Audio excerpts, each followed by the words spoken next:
So this is clearly going to be a universal and very important effect. So this reionization effect is going to kill a lot of the smaller galaxies, especially, who are very susceptible to this, from forming these halos that don't have cores dense enough to survive this effect in collapse. So this works very, very well for our purposes. A problem, though, is when to apply this reionization. And in terms of simulation, it's a lot easier to have a sudden switch on of reionization rather than a sort of gradual process, which would be hard to simulate and localize. So I actually used a redshift reionization redshift of 9, which means I turned on reionization when the universe was about 10 times smaller than his. So this diagram, so apologies for that colour, is a plot of all the satellites found in the kinetic simulation, but thermal happens to be similar in this case, showing their brightnesses here. Remember that these ones are the bright ones, because they're more negative in the magnitude scheme, and these are the faint ones. Running on the top. And then to the right side we have essentially time, or redshift. So at 0 is our present day, and as we go to the right we're going back in time and looking at when these galaxies actually formed and when we can actually see sun. So if we apply reionization here, that equals 9. We still have galaxies forming after this redshift. But generally, the further towards the present we go, some of the smaller galaxies tend to be cut off from forming, which is what we expect. The important thing I suppose was the effect of changing this reionization redshift from 9 to say 12. You can go a bit higher than 12, but not much, because that will drastically interfere with dark energy predictions that I think right at the beginning. But as you can see, there aren't that many satellites that are formed between these 9 and 12 regions. We're not going to drastically affect our systems. But just having that reionization there up to the present day does kill a lot of the satellites, which is what we want to do. Should get us a lot closer to reality. So this drags out the number a lot. So a much more manageable 200. Okay, still a bit larger than 71 to 100. But the problem seems to be expressed a lot by these facts. So we appear to be on the right track. There are, of course, other things to consider in these simulations that might solve this discrepancy even further, such as the size and shape of the galaxies, of each dwarf galaxy in our simulation. So I think this should give you a good idea about the type of work we can do, the type of processes we can begin to understand to help understand the universe better, but also to help solve our cosmology problems. Lastly, I just want to say a few words about one interesting possibility that this project uncovered and context, and that is the angular distribution of the satellite galaxies around the Milky Way. Well, I say around the Milky Way, around our Milky Way-like satellite galaxy variants, our Milky Way-like galaxy. So this plot shows the total number of satellites in my simulation that are found within a 0.1 radian in. So that's about 5 degrees at a time. So in this, about 55 degrees to 60 degrees, we've got 30 or 40 satellites.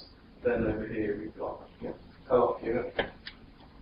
And it clearly shows that these satellites aren't homogeneously distributed. If they were, we'd expect a straight line like that. That's not it. So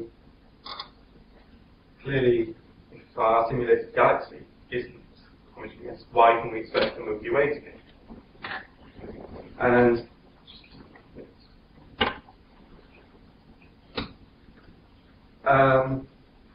we're not going to notice these effects just by looking at our 11 classical galaxies. If we only had 11 galaxies here, you wouldn't see much of the graph at all, let alone tell if it was straight line homogeneous or anything like that.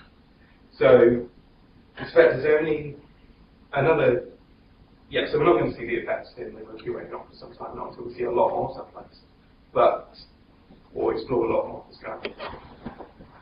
But what's interesting about my simulation is you can only really see this effect when you take a spherical coordinate system.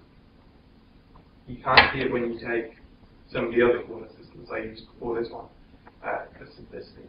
And so it happens to come up right at the end of my work, so I didn't get to cover it properly. But there are some speculation that I can make about why this isn't a straight line.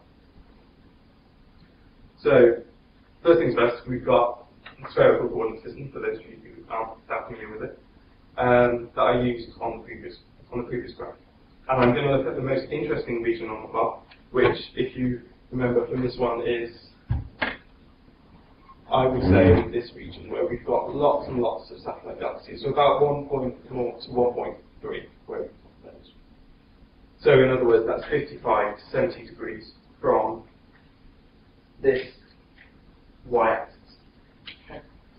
So 55 to 75 degrees in theta traces out all by a band running across the sphere like this. Okay, so we've got bands running across the whole of the sphere, about 20 degrees thick. And so on our plots, the stellar disk is here. So this is where the galaxy is. The galaxy runs something like that. And then we've got all of these galaxies located just above the galactic plane. So the majority of the satellites could lie anywhere within this 20 degree band. So they might be all pointing in a certain direction. You would really know so far. So probably the most important thing is that the satellites are all included northwards, or up this way, rather than down this way. If you look at our diagram, most of them are located at this end. But the ratio is about 3 to 1. We've got 3 times more satellites at the top end than we do the bottom end, which there's no easy way to explain it. It's not trivial. So the simulation is cosmetric. We could look at either direction. So when we look at the Milky Way, we can't say northwards is always going to have a lot more satellites, because it could be reversed and the physics should be just the same. So we can't say whether, when we do more SDSS data, whether the region we've looked at so far, which is this region, straight up, is an overdense or an underdense region, whether it's an overexplained or an underexplained. But what we can say is that there is evidence that maybe tilting the SDSS for more data is going to result in different numbers of satellites being found, which flies in the face of what I said earlier about just multiplying it by 5 to get out a number of satellites. But in the next few years, 2014, the SDSS is going to look at another region of the sky, and hopefully we should start to see how true this is further testing our simulation. Now, there are a few reasons that could give rise to the simulation, giving this belt, this overdense belt. And we've got some speculation up here about the possible reasons. Maybe there's some sort of large gaseous region I haven't seen there for some reason. Maybe all of the satellites, or a large fraction of them, came in towards the Milky Way as a group. They're all potentially viable, physically sound answers. And we can test this, or this will be tested, not only. But basically, what we can do is we can run our simulations backwards. We can follow our galaxies being formed, we can label each of our particles, and follow our satellite galaxies through time to find out what their history is, how they grew up.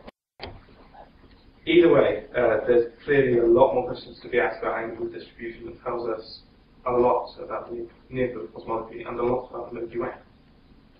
So, to end, the missing satellite problem is one of the longest standing problems in modern cosmology.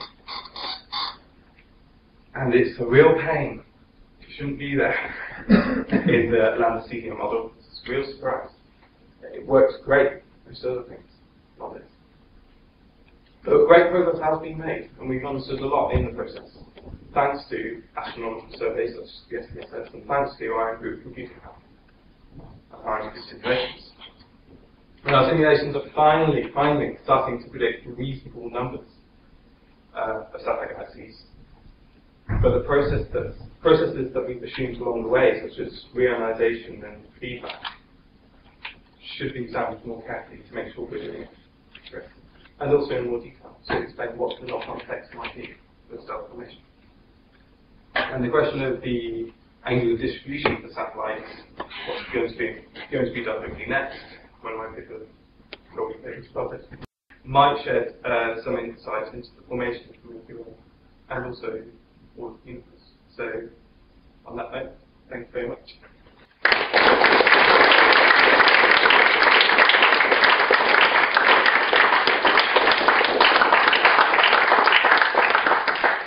And are there any questions? There's already one. Yeah.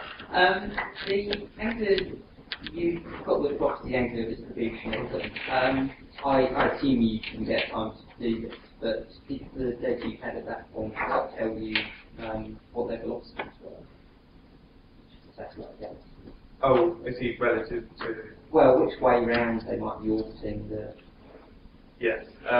This is actually, there's another talk on this when I was at Cambridge.